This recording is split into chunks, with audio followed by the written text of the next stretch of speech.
I'm Jeff Hiller, and you're listening to You Might Know Her From with Ann and Damian.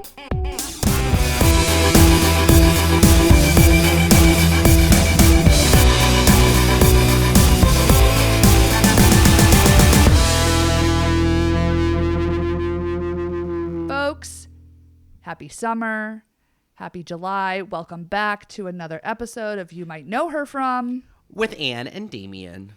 If you know us and you're here, you're a longtime listener, welcome back. If you're new, this is our podcast where we usually shoot the shit with each other about the comings and goings of our pop culture related lives, our aging bodies, and we interview a character actress each and every episode. Now, this month is a little different than other months because we're taking a little bit of a summer hiatus. So we are operating on the Patreon more regularly, but we are taking a little bit of a break from actress interviews this summer so we can catch some sun and do some gay shit and have a little bit of downtime and come back to you in the fall with a whole new hullabaloo. So Damian, tell us a little bit about what's happening this month. Oh my gosh. I mean, folks, I don't want to just be shamelessly hawking. Is that the word? Hawking? Hawking the Patreon. But me and Ann have had a series of adventures, which you can hear about on the Patreon. I went to Greece. I saw cats in Greece. Ann went to... No, I went to Italy and saw cats in Italy. Ann went to Sicily, also in Italy, and saw Greece in Italy. That episode is forthcoming. We also took a road trip to see... Leader of the Pack, famous Broadway flop starring Dan Manoff. We saw a regional production of that at the Bucks County Playhouse. We recapped that on the Patreon. So we have been up to some good and not good, and we are trying our best to recap that for you on the Patreon. Including in Just Like That, Damian. Don't forget that we're doing that every week for your audible pleasure. It's, I'm not going to say that it's been easy, but we're there every week talking in Just Like That. So if that is your cup of tea, find us on the Patreon. But in the meantime, the Tonys came and went. Nicole Scherzinger closing in Sunset Boulevard closed. I was such a fan of the production. I'm excited for Jamie Lloyd's Evita. What are you excited about it? Okay, interesting. So wait, didn't Sunset get new cast members? It's still running, right? Or did it close? Its final performance just happened on July 20th. Oh my God. Okay, I'm so behind the times. This is what I'm saying. We're letting our brains breathe a little bit this summer. So I'm a little cloudy. But I have to say, Evita is and always has been my favorite Andrew Lloyd Webber show. Oh. So I feel like I came to Cats later in life. I came to Phantom much, much later in life. And I actually really have a lot of love for both of those shows at this point. I was never... what about Starlight Express? So I know Starlight Express through you. I know the clips of Andrea, McArdle, Jane Krakowski, and that third person whose name I should know. But I don't know the show. I couldn't ever get into Joseph. What else am I missing from his oeuvre? I didn't see Bad Cinderella. But Evita for me is very important. I love the show. I love the score. I actually do love the movie, and I'm a big fan. I did see that production, that revival like 10, 15 years ago. I didn't think it was that great. This production, I am interested. I do think it looks like sort of, how John Doyle does the same thing every time. And I'm like, I'm over it. Pick a new format. Like chairs on a wall. Chairs on a wall, people playing instruments stripped down. It's not that interesting anymore. Like, is this your approach to every material? Like, why not let the material dictate the production style? So I'm wary, but I love Rachel Zegler. We're Rachel Zegler fans on this pod. And have we ever admitted what we did on this podcast?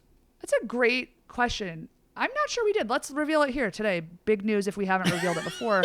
But when they, meaning the trades, announced, there was this big search for Maria in Steven Spielberg's West Side Story, they announced that it was going to be Rachel Zegler, who we had been sending clips back and forth. Damian and I, our friend Jeremy, Aaron, Nick, Hannah, we had been watching these clips of Rachel Zegler on YouTube sing Shallow in her bathroom. And I was like, oh, she's legit incredible.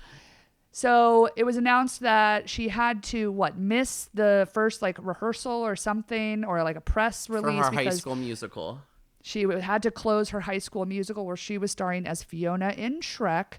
And I said, what a sweet story. Let's just find out if we could figure out by chance what high school she went to. Well, we did. And then we found out the performance schedule. We bought tickets in advance. Did we rent or borrow a car? And we Hannah, Jeremy, Damian, and I drove out to New Jersey and, yes, saw the Rachel Zegler in her high school performance of Shrek. There were 2 open seats that were roped off, and we were convinced that they were for Spielberg and Kate Capshaw, but they didn't show. Guess what? That show is horrible, and she was great. She was so good. I don't remember. It was so bad. I actually forgot about the thing, but like I was so excited about the idea of seeing Kate Capshaw. We were on lookout the entire time. Those seats were never filled. But the rest of the auditorium was like, it was like one of those things where the buzz was buzzing and you could feel it. It was like, I remember people being like, that's psychotic. And I was like, that's not psychotic. That is called like history. Do you know what I mean? Yes. Like, if I could have Those seen people are Barbara losers. Streisand in her high school performance of whatever musical she may or may not have been doing, she wasn't doing it. But you know what I mean? Like, we have that program, and what a thrill. And so we support Rachel Zegler. And I'm excited for her. I think I heard a clip that Nick had sent us of her singing Don't Cry For Me, Argentina. Thought she sounded great. I don't know that she sounded like the character in my mind, but I'm trying to remain open because I also had a lot of reservations about the Sunset Boulevard, and I loved it. So what are you on it? Like, it looks like a stripped down naked version with some of like the same weird choreography, but like, I like the idea of her performing for the plebes outside on the balcony. Yeah, I mean, it sounds much more powerful at the Palladium than it would be like in Times Square in New York, but I'm excited. I'm assuming it's transferring, with all the heat that he has behind him and this production. Like, I think people have a lot of love for her. So I'm hopeful. Yeah, I'm hopeful. I'm excited. I'm apprehensive, but I'm hopeful. I know the music decently, but I don't know like the book and I've never seen it on stage. I didn't see that. Who was the woman? Was like an Argentinian woman because it was a whole I know. I thing. can't say her name. And then the men were Ricky Martin was one of them, right? Yeah, he was Che. And then I forget who the other person was.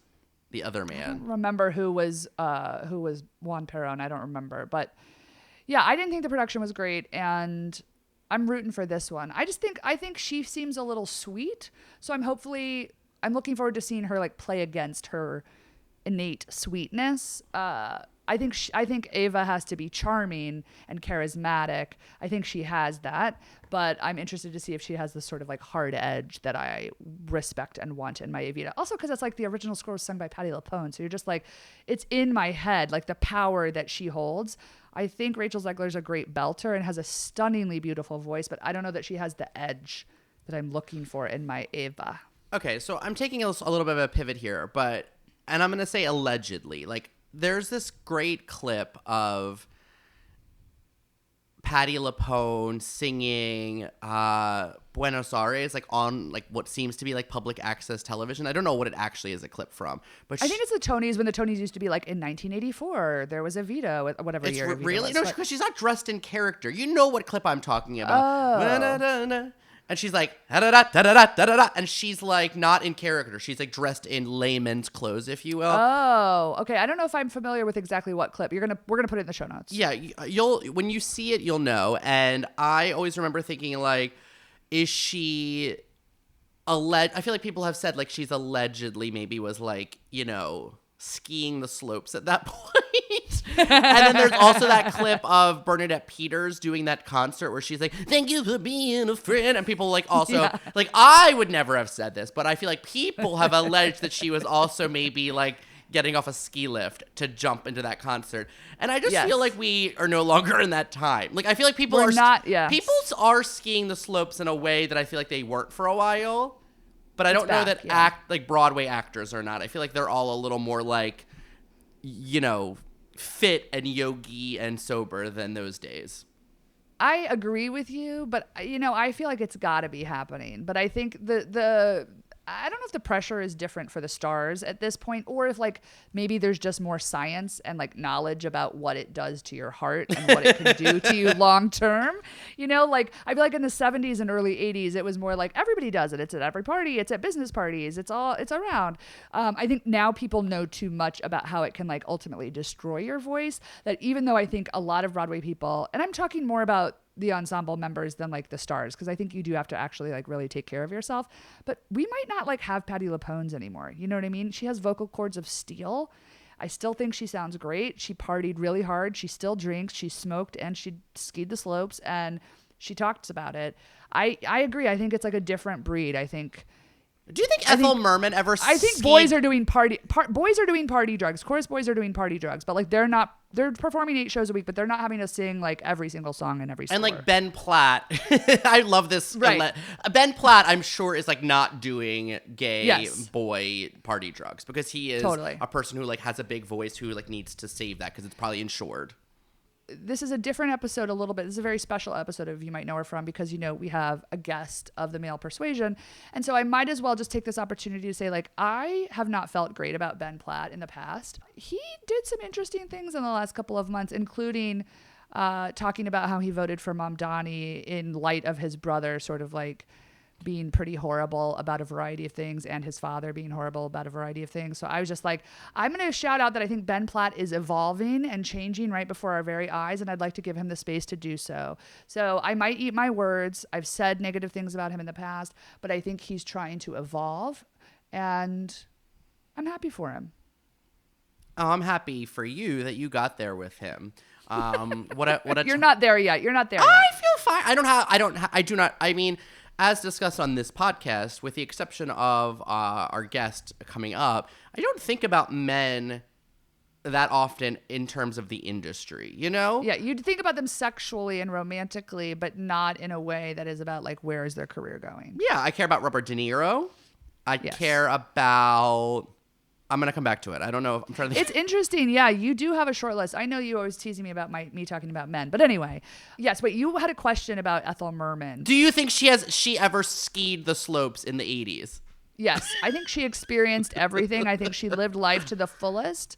I think she didn't have like vocal things that she did. Like she wasn't a big rehearser. She wasn't a big warmer upper is my understanding. So, you know, why wouldn't she have been hedonistic in all the ways? I think she lived life, and I love her for that. One of the things I love about Ethel Merman is I think that somewhere, and, you know, I talk about this with Anne sometimes because I think we are very close. I think I'm more guilty of this than Anne is. But, like, we hang out for a while, we watch something together, or one of us develops a strong opinion. And I know for sure, like, I will adopt an opinion of Anne's if it, like, permeates my brain long enough, where I'll just be like, I hate this person. Or I'll be like, this person's a bad singer. Or, like, this person's a bad actor, but they can sing. And I think, and I'm not saying that this is your influence, I just think that, like, somewhere in, like, the pop culture history, as a young person, I always grew up thinking that Ethel Merman was like a big voice and a big singer, but like wasn't an actor. And now as an older person I still have never seen her live because she's been dead for a long time. But I feel like I have more of an appreciation for like what it was she did because first of all, she was like a pioneer in musical theater, especially in like the book musical world that we presently live in. And also what she did vocally was like insane. 8 shows a week. The fact that she did that is insane to me. And I feel like I feel like people respect her pipes, but I feel like she doesn't get enough flowers sometimes from people who are just like, and maybe that's just time. Like as people like, you know, it's like as you get older, people of the further the past, like I think that Bernadette and Patty get a lot of reverence, but you know, when you go beyond them, those people are mostly dead now, right? You know, Barbara Cook is dead. Ethel Merman is dead. Carol Channing is dead. Angela Lansbury is dead. So it's like, Damian, yes. I know. Cheetah Rivera is dead. Malcolm Jamal Warner is dead. Oh my God. At the time of recording, I just broke the news, this very sad news that Malcolm Jamal Warner passed away. Apparently he drowned in a family boating accident. R.I.P. He seemed like a good one. I have a lot of love for him, and it's pretty devastating. So I know we don't talk about men a lot on this podcast, but just to pivot back to your point about Ethel Merman, I think part of that is also the history of the people that created the show, because Arthur Lawrence and Stephen Sondheim made a lot of jokes and commentary in their books, in Arthur Lawrence books, let's be specific, about how she couldn't act and how they had to like write Rose's turn like beat for her because she couldn't figure out the subtext of the story that they were trying to tell. So they were like, go here, bump your hips here, push your tits out here. And like they talked a lot about how they didn't think she was a good actor, so they had to write it for somebody that couldn't read between the lines. And I think that history of her being billed as a bad actress is thanks to them. And I think your take is very spot on. And I think, you know, I agree. I don't think she gets enough credit for what she did. So yeah, it just seems really unfair, and I'm like desperately trying to find this with like efficiency at the moment to see if I can find it before in a way that I can still bring it up on this podcast. But there was this great thing on like Broadway World that I screenshot because I loved it so much. And I was recently reminded of it in my phone because it was like, 1 year ago, you screenshot this, which is my favorite kind of screenshot to see. But basically, it was somebody talking about the way that Rose is written. That specifically the way that the key that it's written in is like for Ethel Merman, and then it was like it was written a certain way, and she was like, "Cool, I can do this, but only in."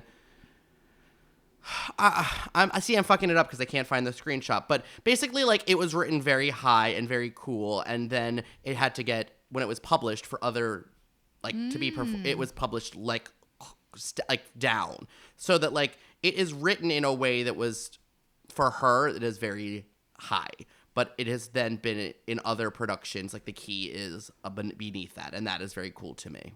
So cool. Yeah, I wish we got to see more of Ethel Merman on film, honestly, even though I think people are like, oh, it doesn't translate to film. Who cares? She's a brilliant woman.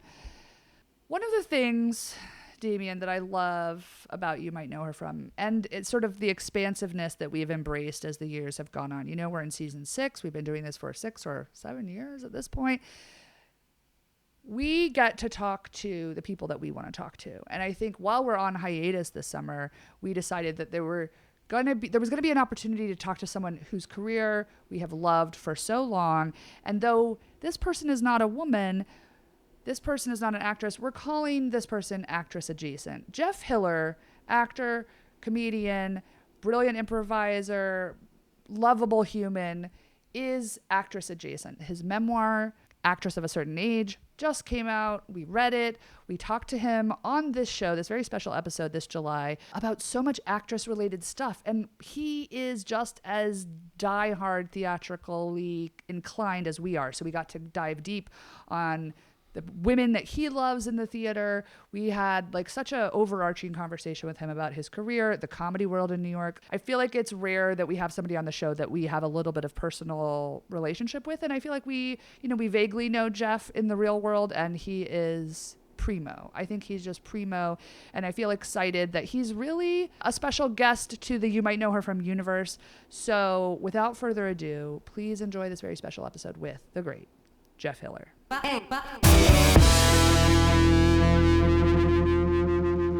Okay, kind of an enormous day for us here at You Might Know Her From, because we are here on the mic with new author and Emmy-nominated actor and friend of the show, friend of ours, Jeff Hiller. Jeff, welcome and congratulations on your recent Emmy nomination. It's huge, and we're so grateful to chat with you, like really soon after the news hit the wires. Yeah. Wasn't it a surprise? It wasn't a surprise. You were fucking great. You were so good. I'm not saying like... I know.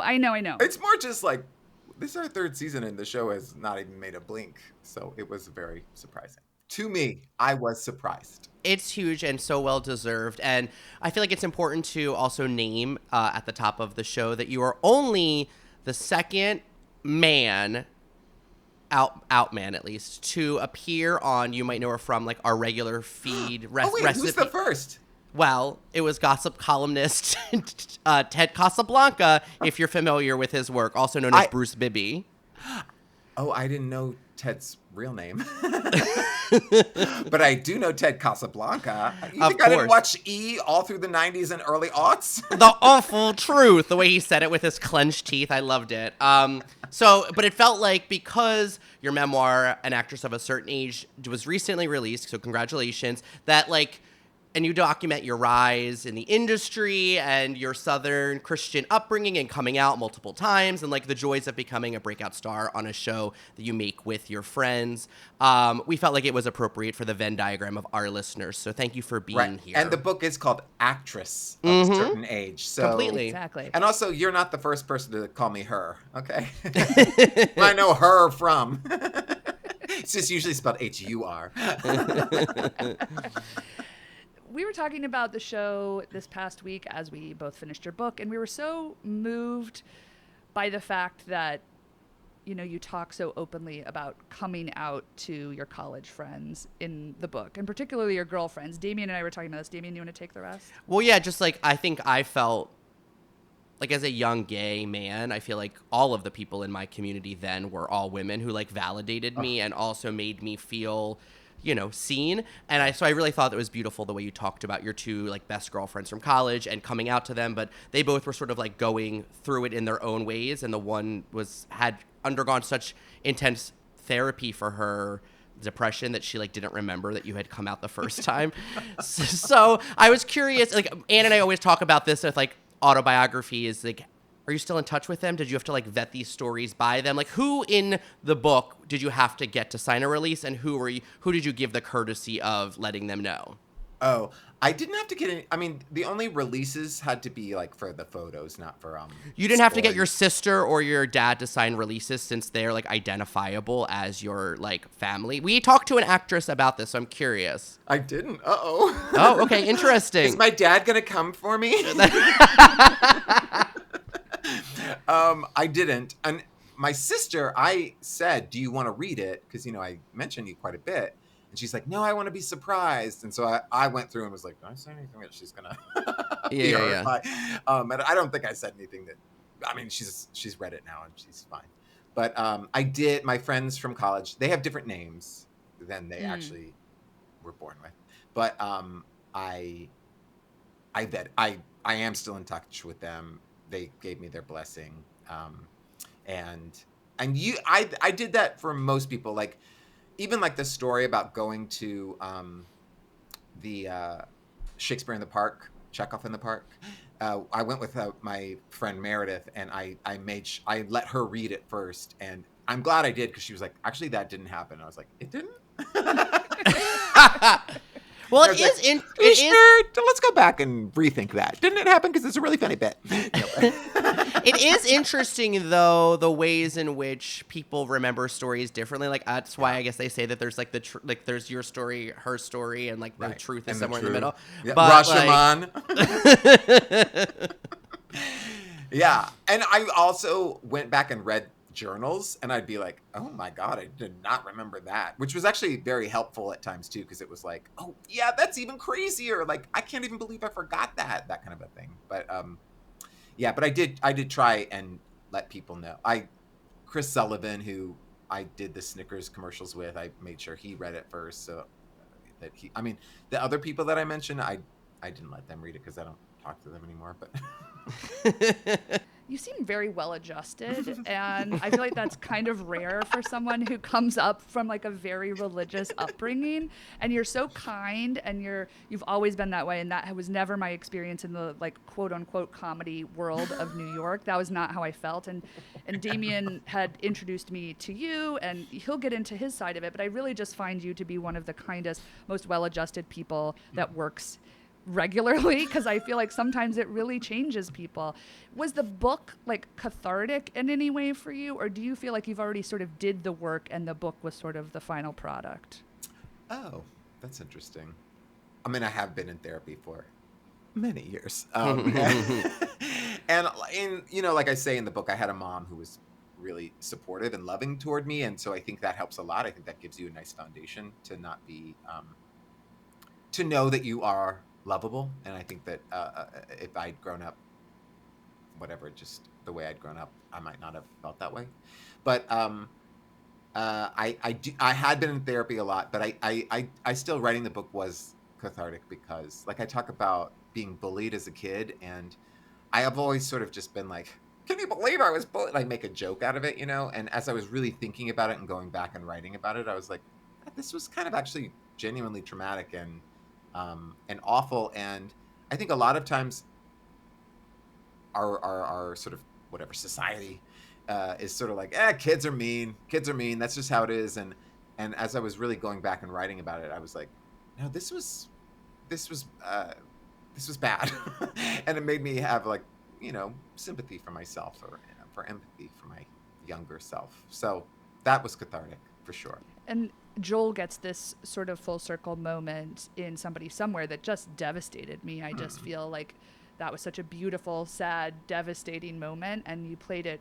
I mean, there were so many parallels, I think, after having read your book and having watched Somebody Somewhere.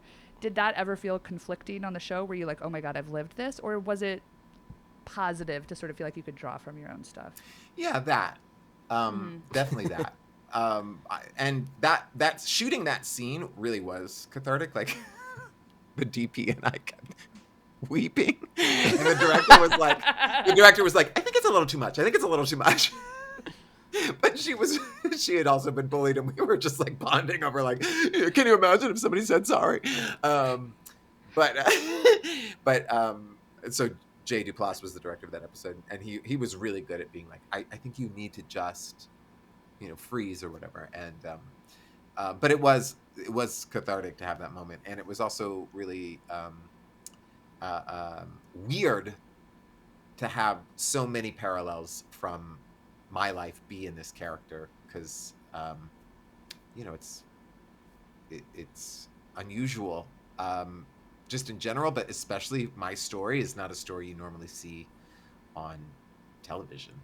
And especially that character was so nuanced and allowed for like different sides of him, and like the fact that he was religious but also like could be raunchy and get drunk and be crazy is like, you have to kind of work hard in the storytelling to get that place. And Hannah and Paul, who created the show, are playwrights originally. Yeah. And Bridget had her fingerprints are all over that show. And I think she just wanted to show realistic people that she grew up with in Kansas, and that is realistic. It's so beautiful. The show is so great, and I feel like it is just. When I was talking to Anne about it, I was like, it's just like about queer people, like stories about queer people that we never get to hear like in the mainstream. And then I was like, but not even just queer people. It's like Bridget's character, just like being a single woman over a certain age, and what it is to like not see people who are like living in New York and LA on a television show is like, oh wow, like and just like that is covering women of a certain age being single in New York City allegedly, but like that is not. It's not scratching anything. And I feel like watching Bridget's like internal life and the timeline of me reading the book and finishing season 3, like I had read about your bullying before I saw that scene. So then seeing all of your like internal life, I was like, Jeff is so fucking good. It's really beautiful. Or I just was able to access something I already knew. But either way. Yeah.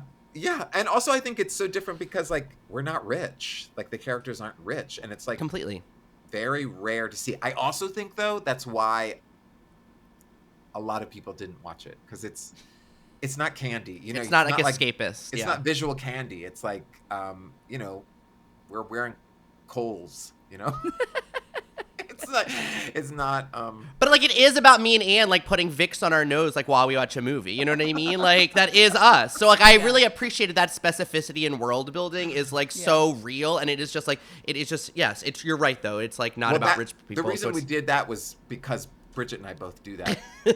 Like before we get on a plane or before we go to bed, and we were both like, you do that too? And that's why they put it in, because it is so like, I mean, you can't really think that up if you didn't actually do it. Anne loves Vicks. Like I adore it. See, I'm more of a mentholatum bis. Oh yes, you do full Vicks. I do mentholatum, which is like It's probably a healthier alternative. It looks more natural. So, yeah. It looks more medicinal. I don't think it looks more natural at all. But it kind of looks exactly the same. But anyway, yeah. But even like, in season 2 when Trisha got that new fridge that was a smart fridge, and she was like dancing to the music that they played, it just like, we all like, it's like when you see it, you're like, yeah, that's something I can imagine happening, but you would never write it in the show unless that had actually happened to you. And in the first season, we had a smart fridge in the house that we lived in, and they thought it was dumb. So they put it in. It's so good. My brother has one of those, and I literally was playing music from YouTube on it, like on a holiday, like Thanksgiving or something, like in the kitchen, and I was like, yeah, like Eddie Money's on, and I'm like in the kitchen, like cutting sweet potatoes or something. So like I was like, yes, this is real. It's like, this is so dumb. Like, let's just lean into how stupid and over the top it is. Like, why does this exist? Exactly. Because we, met you or knew you from the comedy world, as Anne said. Like, we loved hearing your stories about being gay and out at the UCB Comedy Theater, because it's like where you cut your teeth, and that's how we got to know you. And I feel like you were really candid about how much you love improv, how much your time at UCB means or meant, but also honest about the ways in which you felt like, you were told your references were too niche, aka gay. And also like, I took a writing class there, and I said like Southern lilt in a sketch, and the teacher was like, what does that even mean? And I was like, it mean like what? Like, I felt bad, and then it was like, okay, got it. Like, you don't get it. Like, I'm not dumb, right. But I felt bad at the time. Anyway, so point is, you were told your references weren't, were too niche. You were told like, you said you didn't even occur to you that like you were working on a main stage and not being paid for many, many years. Like, I really appreciated the way you spoke about it. I felt really honest, but also didn't feel like disparaging. Like, did you feel complicated about how honest you were about your experiences there? Yeah. And that one took several drafts. I'm not gonna lie to you, because there were the first one was like candy coated and was just like, I loved it, and then I was like, but there were bad times too. And then the second one was just like vitriol. I'm like, damn, bitch, what? Calm down. And so that one, I worked trying to make it. I also wanted to do this thing that I thought was really funny, but my editor was like, this is exhausting and it's not funny at all. But I wanted, because the book is all about like comparing yourself to other people, and I wanted to do a comprehensive list of everyone at the UCB who quote unquote made it before me, and it was, and I had a list, and it was truly like triple digits. It was like over 100 people, and I was like, this is so interesting, and she was like, this is boring, we don't like it, and it's just too many words. It was like a full page and a half of just names. The completist in us loves that. I was waiting for it to be like Ellie Kemper, like just like Chris Gethard, Zach Woods. I was like waiting for it. And I was just doing people like, even people who just like are full-time writers in Hollywood. So it was like overwhelming. Anyway, and then I would also list like the ones that got it before me, the ones that got it while I was sort of expecting that I would, my grade, the previous grades, and then all of the people behind me, and of course the people behind me was a much longer list. Anyway, I didn't do that, but yeah, and I think that we've also had like this cultural shift too, where we're like, oh yeah, because I was a teacher, as you know, Damian. Since you were my 101 teacher, and you also got me to be an intern, recommended me to be an intern. So like, I echo all the sentiments. You were always very kind, and yeah. I didn't even know that. I didn't remember that. Wow, I'm nice. And I sometimes did that myself, like I remember I taught a storytelling class, and this woman who is like such a brilliant storyteller, and she was so good that I was like, I'm just looking for any note to give you whatsoever. And normally it's all about specificity, and she named the type of car she had, or that her husband had, and I was like, I don't know, it was kind of a long name.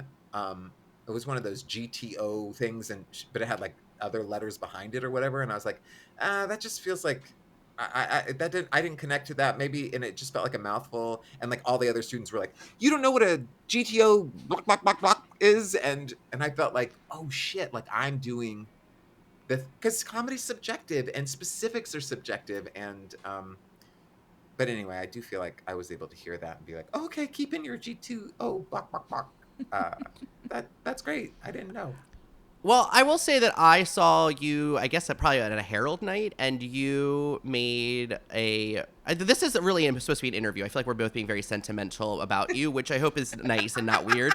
But like, I saw you do an improv show where you referenced Edmund White, and you were like then you like mugged to the audience, and you were like, he's a gay author. And I didn't know who that was at the time, because I was like 24 and, like sort of recently back in New York and like taking improv classes. And I was like, it made me look that person up, and I was like, oh, I should know this because I'm a gay person. And so like, I feel like for every teacher who like told me that like Gus from Cinderella was too niche a reference, again, like a straight guy being like, that's too niche. I feel like there are kids, like people who respond, and it's like I think representation gets like a little too much credit, but it is like why it is important that like there is a diversity of voices. So thank you for the Edmund White shout out, you know? But hearing I turned to the audience and explained it, you knew though, you knew. I had already been chastised too many times about completely. So, but I always like, like Second City was all like intellectual and people were all like quoting Kant, and Heidegger. And I just like, I like that idea of being like, it's okay if they say play to the top of your intelligence. So why? Correct. Why would I only play to the top of my straight male intelligence? Mm-hmm. Correct. One of the things we loved on Somebody Somewhere was getting to see you have significant love interests like John Hudson Odom and then eventually the great Tim Bagley. You guys are so good together. Did that feel like a significant moment for you as a character actor who'd like been often cast as like mean service people or a gay ghost? Like, did that feel different and special? Yes. I'd never kissed anybody on film except for, I talk about it in the book, that one time for this pilot presentation I had. Yeah. It's so good. It's such a great story. So, and that one was like, it was like a comedic kiss where we were like being kind of disgusting. And so it didn't feel intimate. It felt silly. But with Tim, our first kiss on camera was like, we had to have this intimacy coordinator come in and really discuss it and what it was all about. And that was nice. That was more like, that was less about being a character actor who gets to have love and more about like, oh, wow, the times they are a-changing. Yeah, I mean, I talk so much about how he's like this fully realized character. And I think so often when you get, when you see gay people on mainstream television, they're so often neutered, desexualized, and especially like also middle-aged people, also like unattractive people, they're always sort of desexualized. And not that we were like fully just like effing on camera, but but it was nice to have that part too, like his holistic life. And also it just made sense. He had a vision board in season 1 about how he wanted a family, and it wouldn't make sense that he would just dump that idea, even if he did find this great friend. In season 3, your character Joel like breaks out into like a spontaneous crying jags, which you admit are like his new thing. So we're always invested here at You Might Know Her From in like how actors get there, especially on camera. Anna Ortiz of Ugly Betty fame told us that you don't need to tell me who Anna Ortiz is. She will put like she has told us she put like a tear stick, like a dash of tear stick, like on her audition sides, to get there in a room to like get tears. Celia Weston may have alluded that Matt Damon maybe used drops to get that single tear in The Talented Mr. Ripley. Can you like, also we love that clip of Bryce Dallas Howard like drinking like 16 ounces of water and then crying on Conan. Can you tell us like how did you access the tears? Like, was it, because I feel like it is also, it's like not always just about like I remember asking a teacher in college like, what do you have to do if you have to cry in a scene and you can't get there? And she was like, you do. And I was like, okay, got it. Like, that's really not helpful. But I also feel like in film and TV, it's like sometimes it's like you do it 3 times and then you're like, okay, like I need help. Just What do you feel comfortable sharing? Oh, this is my private process. I won't. Come on. The curtain is back. Don't worry.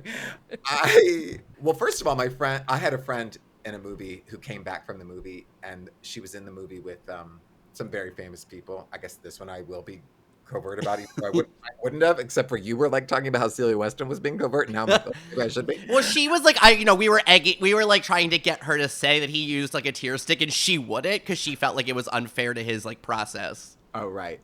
And it's not like he's a bad actor if he uses right, of course. All the tools in the belt. But anyway, she said that the makeup person came to her and because she had to cry, and she was like, I'm going to give you a tear stick. And I was like, oh my God, you're juiced? You juiced? and my friend said, the makeup person told me everybody uses it. And then she said, everybody, even the people you don't think do. I love that it's such a secret. I tried to use it.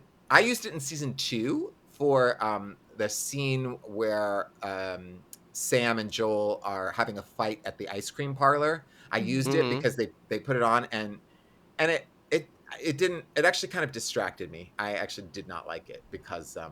You're like, my eyes are burning in this scene. I was like, I can't concentrate. I'd rather just be sad and not have liquid, you know? But so in season 3, most of the scenes were, I wasn't already crying. It was like I had to begin to cry during the scene. So I don't know, listened to sad music and thought about sad things. Nothing really all that dramatic, to be honest. I thought about dogs dying. That will get me every time. Oh God, I could do it right now. Yeah. We're all gonna start crying about thinking about shelter dogs. Yeah. So while we're talking about process, we're gonna name check that you were in the Broadway production of Bloody Bloody Andrew Jackson. What was your pre-show meal? Because we've heard from actors like Denny Dillon claimed that when she was in the Harold and Maude musical that Janet Gaynor ate like a full ribeye steak before she went on stage. And there's a rumor that I heard about like Bernadette Peters also being like a steak and lime jello person. Like, I don't know if any of that's true. Post-show, apparently, for Bernadette. Oh, that's right. She's post-show. So did you have to did you live like a monk? Did you have a pre-show ritual? What was your food situation? Because for me, I have to pee all the time. Like, what did it look like for you when you went on stage? Before you went on stage? Yeah, I do have to pee a lot too. Yeah. Well, Bloody Bloody was 90 minutes, no intermission. Love that. And I didn't have a solo or anything, so it wasn't that hard, to be honest.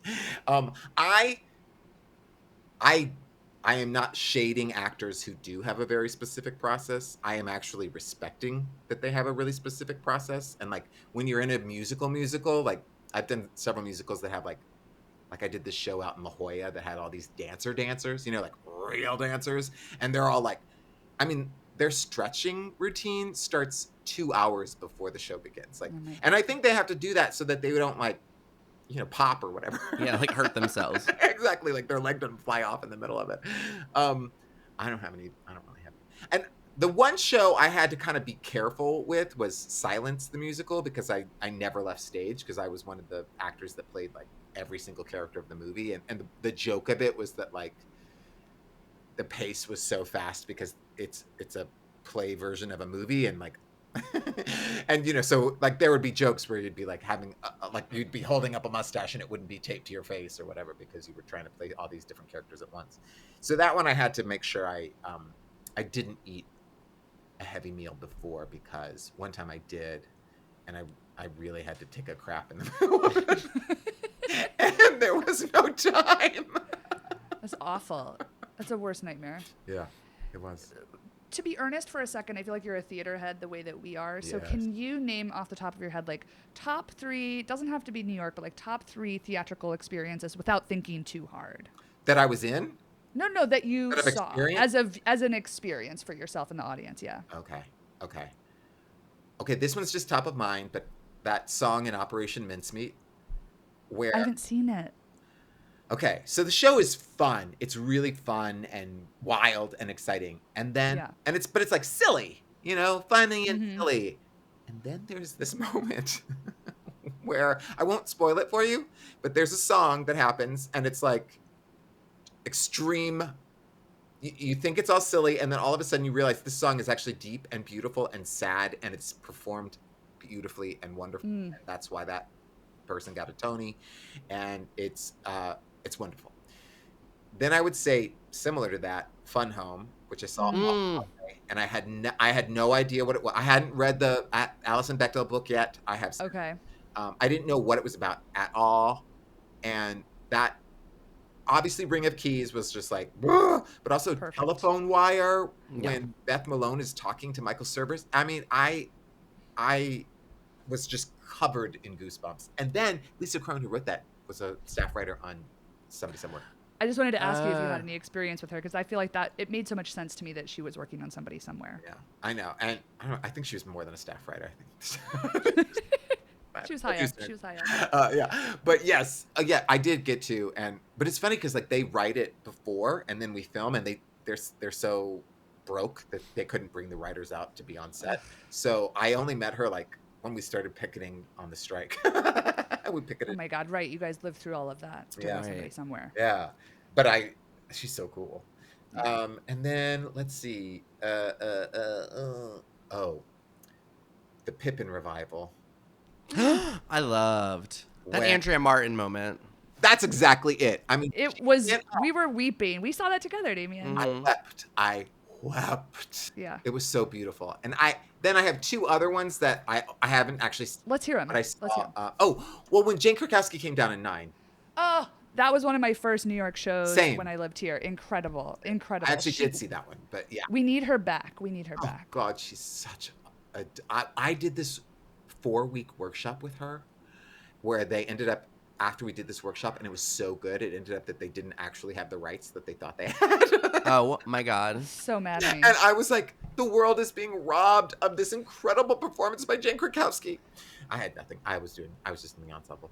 But and then I did see a bootleg version of the original production of Dreamgirls, and okay, we were going to ask you about slime tutorials, but we removed it from our Google Doc because we were like, I don't know if we just learned what the term slime tutorial meant. Do you know about this? It is. So if you like go to YouTube and put in the name of a show with slime tutorial, that's where all the goodness resides. So if you're like Dreamgirls, Slime OBC, tutorial. slime tutorial, yeah. Our friend Eddie taught us that, and I was like, I don't even know what you're talking about. So like all the kids that post like, I don't know, Heather's things or whatever, or like 6 slime tutorials. So I think it's getting back to, Aurora Spider-Woman on YouTube who posts all the like insane. We love clips. Aurora Spider-Woman. Yeah. I know from Aurora Spider-Woman. Yes. Yes. She must, I mean, what's they, right? They must be so excited. Have you seen the like footage from the J-Lo thing? I'm excited about it. I'm legit excited. I'm just excited about that color of lip. It looks so good on her. I agree. I like was like, I kind of like, I'm sure I have notes, but I was like, I kind of just want to go. I was going to go. Well, because one of our group chat, like we have a theater gay group chat that's like me and Anne and a couple of our other friends, and someone was like, shouldn't she be more like ethereal? Isn't she a muse? And I was like, yeah, I don't disagree, but I don't care. And I forgot there was like another note, and I was like, yeah, I don't disagree, but like I don't care. Like they were like, they're so bright, and I was like, agree, but also I just want to go see a good musical with a big movie star leading it, and I love her. She could be bad, and will not care because I'm just excited she's doing it. Same, 100%. And I want to be on that group chat. I saw her at the John Kander tribute or whatever that happened recently, and she was like the pièce de résistance, and she came out in this like Aurora inspired getup and sang the song, and I was like, it was a big deal because it was in front of like a lot of Broadway people, and everybody was like kind of impressed. I mean, she doesn't have the strongest voice, but like I agree, I'm all in on it, and I root for J-Lo. Do you remember the Tony clip of Spider-Woman when Cheetah walks across the stage? Yes. In that white suit, but that she's white doing suit that is... sort of jazz walk. Yeah, It's so hot. She's so hot. I watched that in high school, and I was like, I need to get to New York immediately. I could not believe the way she moved. And that was before I even knew who Cheetah Rivera was. Obviously, I've read her book and everything now, but R.I.P. R.I.P. Yeah, so I'm excited that we got slime tutorials in. So the Dreamgirls bootleg, just incredible. I am so excited. By the way, I saw that Dreamgirls bootleg on a VHS tape. Oh, bless you. Those were the days. This is what I'm saying. I remember being in Missouri, growing up in Missouri, and I paid someone to go record Noises Off. I PayPal'd somebody from a YouTube, no, it wasn't YouTube. What was it? Yahoo group? Yeah, Yahoo message group. A Yahoo group called B-Way Boots, and I sent somebody a $20 check from my checking account that I had, and they recorded Noises Off with Patti LuPone and Katie Fearon and Faith Prince, and sent me the VHS, which I have at my house. And to my, those things are important. I agree that it's very problematic and people are horrible, and the way that things are filmed and released is like really awful. But I think it is a nuanced conversation, and I feel like it is an entry point for many of us, or at least was. So. And I don't ever watch bootlegs of shows that I could just go to see. Yes. So that's totally something. Not everything is filmed also. Right. Yeah. Yeah. I'm a bad boy. Okay, so Jeff, often when women come through this show, we ask them, like, when there were audition rooms, who else was in the room with you? So Jeff Hiller, when there were audition rooms, who else was in the room with you? Yeah. Well, okay. For me, I'm a bit singular in that, like, my face and my thing. But when I was in the audition room, it was all just the usual homosexual suspects. Jimmy Ray Bennett, Philip Taratula, John Flynn, Stephen Guarino. Yeah. When I got to LA, Drew Droege, Brian Gallivan, Pete Zayas. Who else? Probably you, Damian, at some point. I don't know when you stopped. Do you still audition? Do you ever? No! And also, like, when I was in commercials, it would just be like any UCB person. Any UCB person with an XY chromosome. That would be the person who that would be the people that came in. Got it. Love it. Yeah. Jeff, can you tell us about your 2-episode stint on Guiding Light? Do you remember your characters' names and what were the highs and lows of that soap life? Yes, my character's name was Francois. He was a tailor. I think Yes. it was actually 3 episodes. I don't know that for a fact. We got to correct the record. IMDb is often wrong, we found out. I know because I did 3 episodes and every single one was the exact same bit. And this was like the tail end of Guiding Light, when they weren't even using like steady cams anymore. They weren't using like the stereotypical. They were using, like, and I'm not making this up, like a camera you held like your mom would be filming you in your class play. Like, it was like a little mini digi camcorder. That's how, because like everything was dying because of the internet or whatever, and people were, and cable, I guess, is the thing that killed it, because like they were. And so they were trying to be like super budget, and we would film like outdoors and stuff. It was really strange, like when you think of soaps. And I played a tailor, and in literally every single time, it was just to make an inseam joke, so that I did the guy's inseam, and the guy was like, "Hey, watch where your hands are," and either the woman would be like, "Oh, calm down, he's just taking your inseam, you Neanderthal," or I would be like, "Sorry." Representation matters. But also, I was so afraid that I was like feet away from anything. And I think they even like, I tried to watch an episode once, and it was like embarrassing, unwatchable, because it was like being filmed on your mom's video recorder, and then they put it on CBS.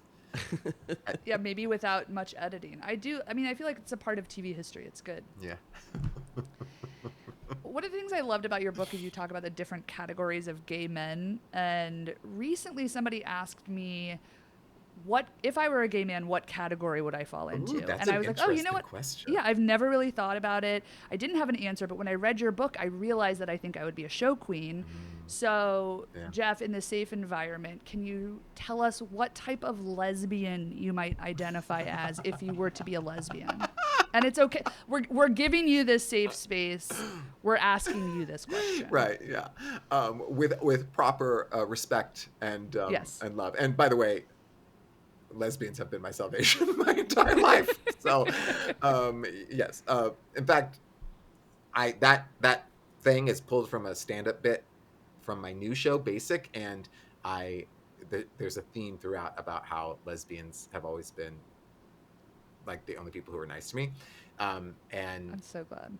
Well, I'm not so glad, but I feel glad that our community is in the right place. Exactly. Because like that was where I first did comedy, was at this lesbian bar called The Zoo. It's spelled ZU in Denver on South Broadway. Yes. Yes. I'd be like the hippy dippy granola Subaru driving hummus. I saw that picture of you in your book where you had like the floppy hair and like the hemp necklace, and I was like, oh, this is like I would have been friends with Jeff. Like I know this person. I was that lesbian. That's who I was. Yeah, you were that lesbian. Okay, I love it. Except for I already had, the bed death because. Right. It was already there. Okay, so we touched on this a little bit earlier, but Beth Grant, the great character actress, once told us that she had to, quote, like, get comfortable with her face in order to reconcile how she was being cast in TV and film. That resonated so much with Damian and I. It sort of, like, smacked us both in the face because, when we were kids and then into, like, we met at theater school, since the time we were doing like children's theater, we were both cast as like this crazy spinster, nosy neighbor, sexless aunts, or like the male versions of like the henchmen, the sidekicks, the gay villains, the smees. The smees. That's too niche a reference, please. We gotta straighten up our reference points.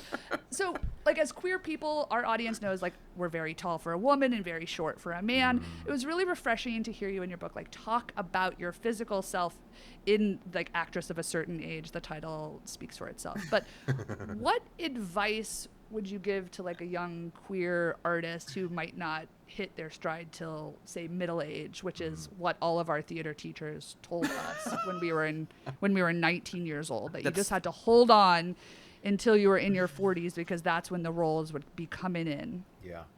That I know. I hate that advice. But I'm really good friends. Do you know Philip Taratula? I love his work. Yeah, we don't know him. But I love his work much. He is truly the funniest actor working in New York right now. He is so funny. He needs a Cola Skull breakout. And I believe he'll have it, but he has gotten that note since he was 17 years old or probably younger. And I'm always like, that is insane. He is so talented. Remember him on And Just Like That? Yes. Oh what a gift. So good. I have a child. Anyway, what would be my advice? I mean, I don't know. I love Beth Grant's thing. And, Ruth Buzzy used to say, like, I heard this story about Ruth Buzzy and like on That Girl, she was playing on That Girl. She got a guest star role and her character's name was Ugly Girl. And Marlo Thomas was so offended and she was like demanding that they change it. And Ruth Buzzy went up to her and was like, don't change it. That's how I get work. I'm playing the system here, okay? I'm going to own it. I'm going to own it. These jerks, they think that they can belittle me by calling me Ugly Girl. Guess what? I'm taking the check and I'm cashing it. And I'm an actor, okay? So I do love that advice. And I would also just say you have to believe in your talent. Otherwise, they will break you. Like people, my mom, when I told her I wanted to be an actor, she was like, but you don't handle rejection well. And I was like, I think I do, actually. It happens all the time. And I think like a soft, passive no on the job I didn't get is so much better than like being called the F word and getting hit in the face. It's like, this is cake. So my advice would just be like, if you know you're talented, other people are going to say crappy things, but you just need to believe you're talented. So I'm the same with Beth Grant as I am about her face as I am about your talent.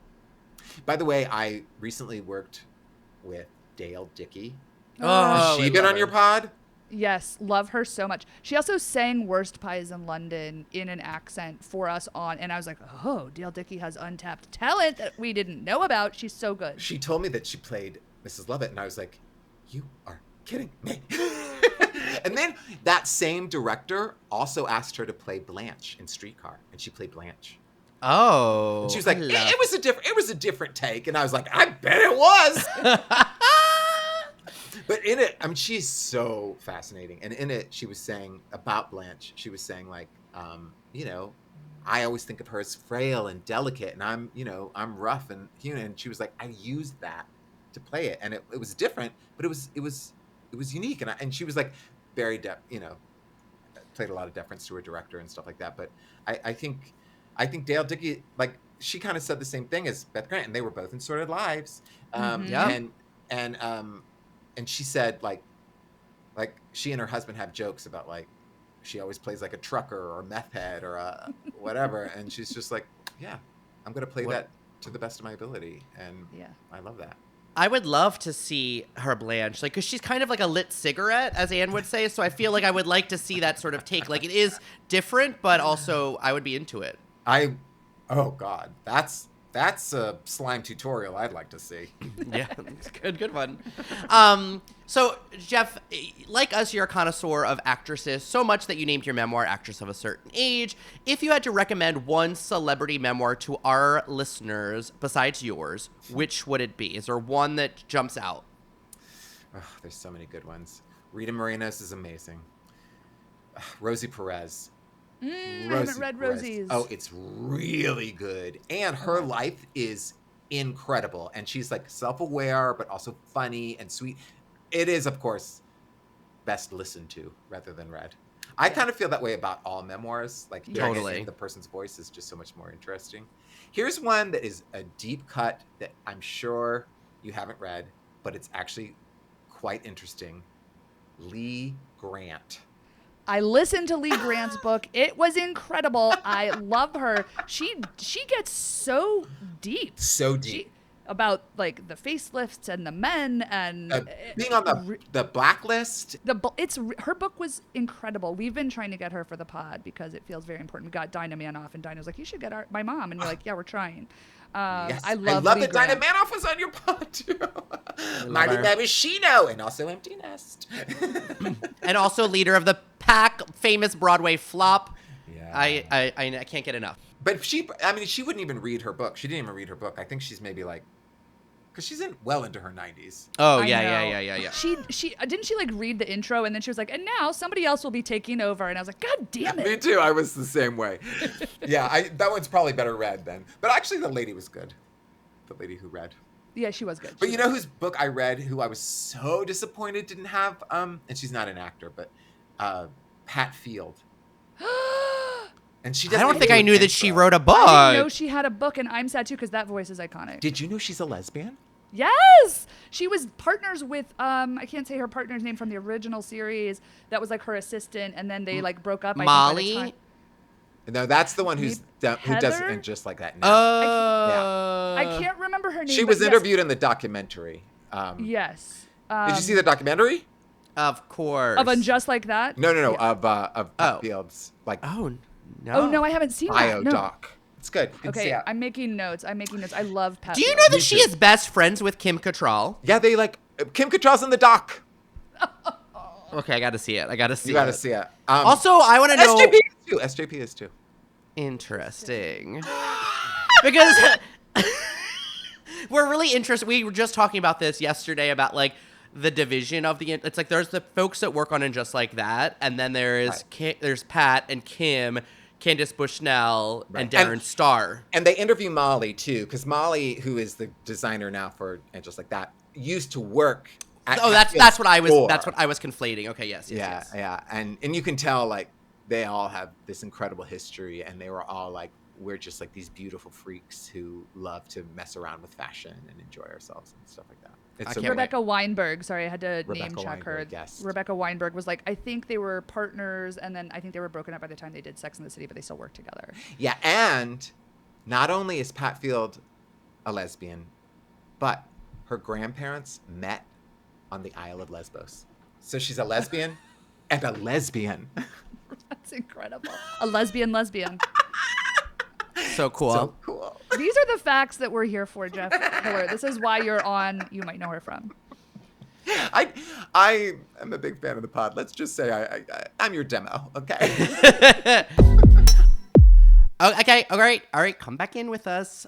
Here we are. Hello. We're back. We're creeping back in a little quietly here because we are offering up a little extra snippet of Jeff elsewhere. So if you are into what you've heard with Jeff so far, we did a very explicit, very on the nose, actress-centric rapid fire with Jeff. That you can only find on the Patreon. And oh my gosh, Jeff Hiller is just, I think we definitely got at this, but I feel very grateful to know him. And I always think of him as we said, a very kind and human person in New York and in the comedy world, who was very generous with me as a young gay person trying to cut my teeth in the comedy scene.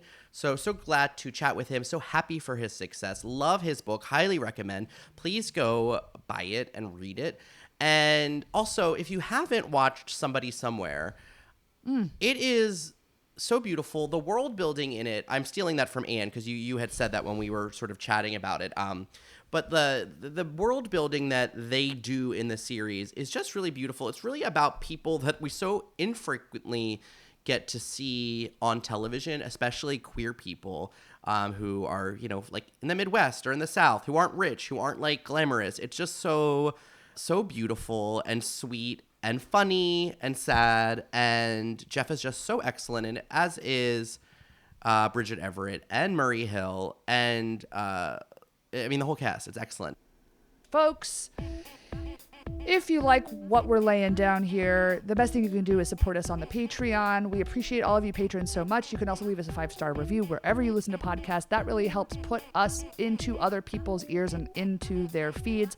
It's the best thing you can do to help us keep this show running right along. It's an independently produced podcast by the two of us here, Damian Bellino and Anne Rodeman.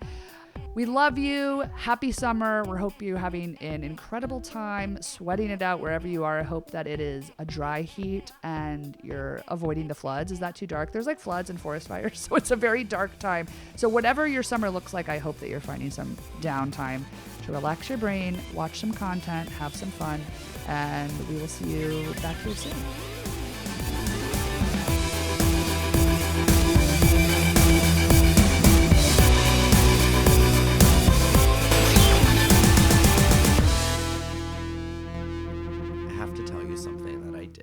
That is weird. So we recapped this show, Pop Star Academy, and I got an email that the group was going on tour, and I was like, well, I need to get tickets. And then I realized that the tickets were like really hard to get. Like there were like 4,000 people in front of me in the original queue. And then when I finally got out into the queue, or like got to the front, it was like there were no tickets available. And so then I tried again and I tried again. And then they eventually added a date because the Young Girls of Cat's Eye sold out the show. So they added another show. And so then that show I bought tickets for, but they were expensive. So I just feel like I needed to share this with someone because I haven't told anyone. I don't know who I'm going to go with, maybe you, but I'm going to be the oldest person there. And I spent more money than I would really have liked to, but I just felt like they might be huge, and I feel like I have been on their side since the beginning. So I felt like it felt important because it was like, what if I had the opportunity to see the Spice Girls right when Simon Fuller put them together, and I didn't take an opportunity up to do it? And then suddenly they were huge, and the only way to see them was at like MSG, where the tickets would be even more money. So I just bit the bullet and I did it. And I said, you know what? This is something I can do. Okay, number one, I'm proud of you. Thank you for telling me. Number two, I'm sad you didn't tell me because I probably would have gone in on it with you. But now I'm worried about how much money you spent on it. So I'm lightly committing to like to be going with you, depending on how much it costs, which you can tell me offline. But just say here, is it the most money you've ever spent on a concert or a Broadway show? No. Okay. No. And what venue is it taking place Well, so at? they're playing MSG's smaller theater, which I don't even know. Okay. Is that where we saw That's Annie? where we saw Annie with Whoopi so Goldberg. I was like, I don't want to spend a lot of money for that venue because I feel like if I'm in the back, I won't really get to see them. So that's why I was like annoyed by that because I was like, oh, I don't want to spend like $200 to see them in the front. And then also I wasn't able to get access to those tickets.